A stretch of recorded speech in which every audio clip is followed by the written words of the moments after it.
Hello， 大家好，我是一小点儿。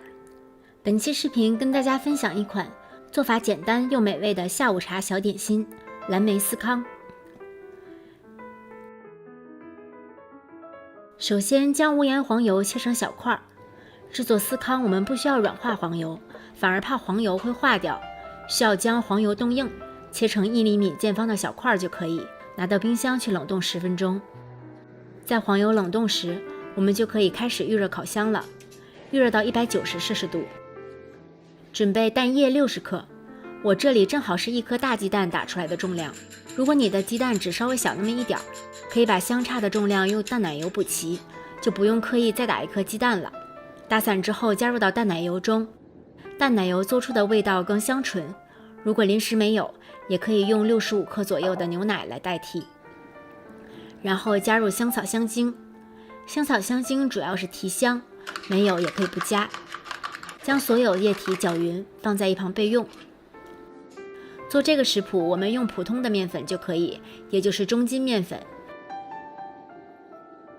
加入糖、5缕泡打粉，注意这里放的是泡打粉，不是小苏打，不要放错了。一点点盐，无论是泡打粉还是盐，都推荐使用量勺来称量，而不是厨房秤，因为它们量不大。用厨房秤称量，常常会因为秤不够灵敏而称多了。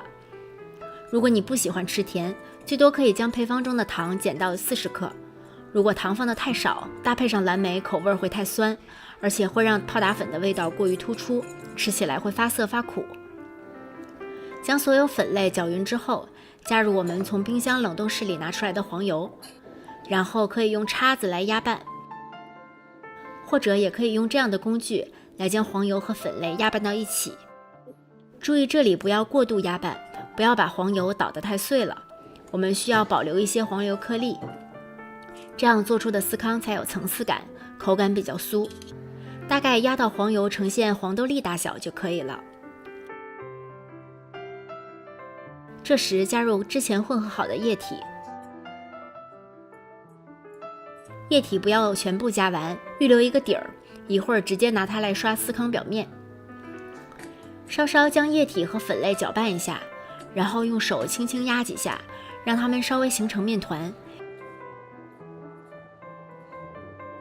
先不需要完全成团，这时加入蓝莓，用新鲜或冷冻的蓝莓都可以，也可以换成蔓越莓干、巧克力豆等等。然后将蓝莓和面团揉在一起。这一步不需要完全揉匀，只要看不见干粉，蓝莓在面团中大致分布均匀就可以了。如果过度搅拌，黄油粒会化掉，做出的司康就没有层次了。面团是稍稍有点粘手的状态就可以。案板上撒薄薄的一层面粉，将面团压成直径20厘米左右的圆饼。你可以用模具压成圆形，不过那样要重新收集边角料，比较麻烦一点。我们可以直接把它平均切成8份，做成三角形的司康。如果拿起来的时候稍微有点沾案板，可以用刮板帮助把它搓起来。把它们摆在垫了硅胶垫或者烘焙纸的烤盘中，彼此之间要留一些距离。从侧面可以看到，面团中还是有成块的黄油的，这样才会有层次。把之前预留的一点液体刷在表面。将烤盘放在预热好的烤箱中层，190度烤18到22分钟。我这里给的是实际温度，如果烤箱温度不准，要注意调整。最后几分钟要在烤箱旁边盯着，等到表面稍微上色之后就可以出炉了。等到稍稍不烫手的时候，把司康转移到烤架上，稍微晾凉。烤好的司康可以搭配一点果酱、打发的奶油，或者淋上糖霜。不过蓝莓味的司康单独吃就已经非常好吃了，里面的蓝莓酸酸的，像果酱一样，搭配甜甜的，口感非常酥的司康，非常般配。可以搭配一杯咖啡或者热茶，当做早餐或者下午茶，都是非常不错的选择哦。谢谢大家的收看，如果你喜欢这个视频，请不要忘记帮它点赞、投币、转发、收藏，同时不要忘记关注我的频道哦。我是一小点儿，我们下期再见。